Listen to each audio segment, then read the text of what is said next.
Hi my friends, welcome back to my YouTube channel. You know I'm always super excited to always have you here.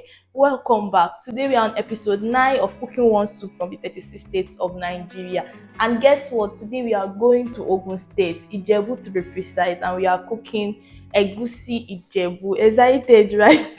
This is going to be very simple yet concise and fun. Trust me on this one. EGUSI Ijebu is very easy to make. It is that runny, smooth consistency and is not so thick. It's not as thick as the regular egusi and it's not lumpy. It is very easy to make. And egusi Ijebu does not have any leaf in it. It is just plain with iru, crayfish, and your assorted. So I'm sure you'll be excited for this as much as I am excited for this. Without so much being said, let's go into the ingredients. To make authentic egusi Ijebu, we'll be needing these ingredients. Our egusi, this one is properly rinsed.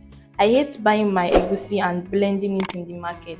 I love to buy my egusi, bring it home, give it a good rinse because we don't know the kind of flies and dirt that comes with local market buying. So you want to bring your egusi home, give it a good rinse, and you blend it at home. We'll also be using crayfish, protein of choice. I'm using cow meat, onion, bouillon cubes, salt, locust beans. Is egusi Ijebu even complete without pomo? We'll be making use of pomo. This one is already properly rinsed and ready to use. Personally, I do not like fresh fish, but I love the taste of fresh fish in my egusi Ijebu. I may not even eat the fish, or I may let another person eat the fish, but the taste fresh fish gives our egusi Ijebu is really good. For peppery effect, I'm going to be using scotch bonnet and cayenne pepper. This is scotch bonnet. This is cayenne. This is also known as rodo and bawa. Lastly, we'll be making use of palm oil. So now that we've gone through our ingredients, let's move right into making our soup. To begin with, to make your egusi Ijebu very flavorful, although some people skip this process, but I love to do this and it really makes my soup very flavorful. You want to start with toasting your egusi alongside with the crayfish. You notice I did not blend my crayfish, so I'm going to toast it on heat alongside with the crayfish. And when I toast it, when the egusi is getting a little bit brown and a little bit burnt, it's not going to burn, it's not like burnt watches on.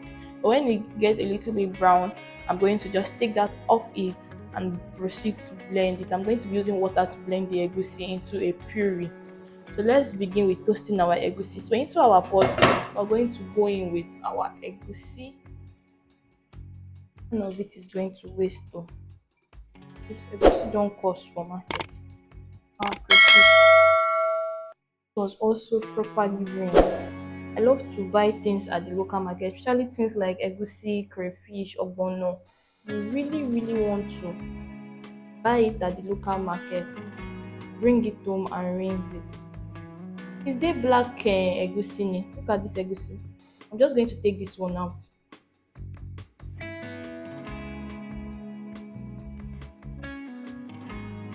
This is scenting exactly like toasted nuts. And there's this really good aroma. Toasting your egusi gives your egusi Ijebu. Please don't skip this. So now this is what we want. So we're going to transfer this into a big bowl that we're going to be blending this in. The aroma in my kitchen right now is giving is giving toasted nuts and crayfish. Smells good though. Just so that we can blend all of them at once, we're going to be blending the egusi and the crayfish alongside with our pepper, onion. I don't want to see locust beans in this soup, so I'm just going to be blending the locust beans alongside with all of this.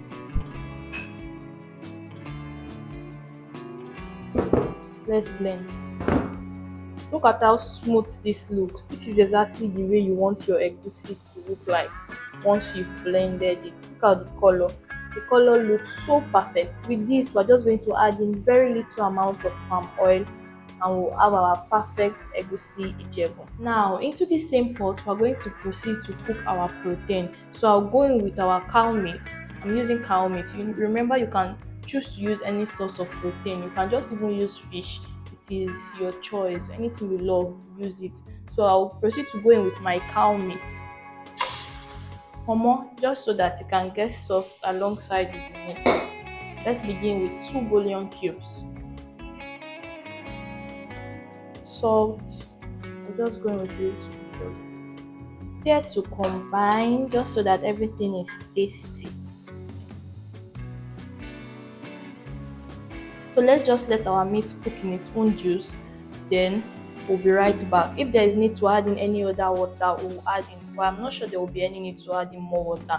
Let's just let it cook. I'm sure by now our meat is fully cooked. There's not even water in this anymore again. It's already soft because it's been about 30 minutes of cooking this. So let's go in with our egusi, our blended egusi puree into this mixture right away. We don't have time to waste.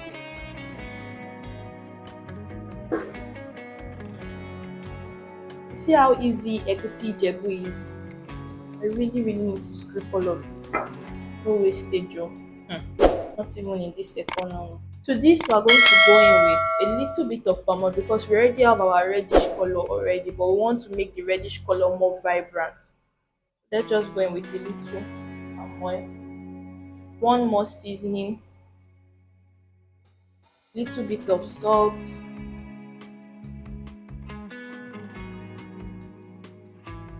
This looks so good. Now is the time we go in with our fish, our fresh fish. Trust me, fresh fish does not take time to cook, and you don't have to boil your fresh fish before incorporating it into your soup.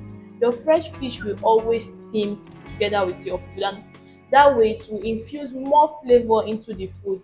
Like the juice from the fresh fish will go directly into the food that you are making, and it will be more flavorful. So you really don't have to steam your fresh fish before adding it into your food. The other day I saw this tweet that was like, why don't you boil your fresh fish before adding it to your soup? Like somebody was slandering somebody else that you have to boil your fresh fish before adding it to your soup because it's not going to cook, which is a very big lie. Because obviously I'm going to be steaming this egusi above 7 minutes. I'm going to be steaming this for about 15 to 20 minutes, and the fish takes 7 minutes to cook. So the fish will cook alongside with the egusi. Very simple. Let's just cover this and allow it to steam. We'll be back.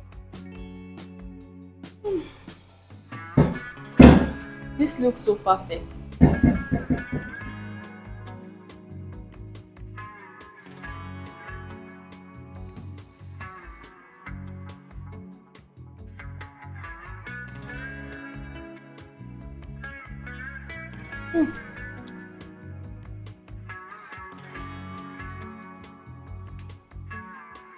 You know what I love the most? I love that the iru was blended in it because I'm not seeing iru in my soup. I like it when my egusi jebu just have this fine look. I don't want to see any crayfish moving in it or iru or anything. The only thing I want to see is my egusi and my obstacles, which is just perfect, and that's what I like the most about this soup. The flavor from the locust beans, from the crayfish, from the fish we added in, and the pomo, the cow meat gives the soup a really perfect taste. It blended in so well.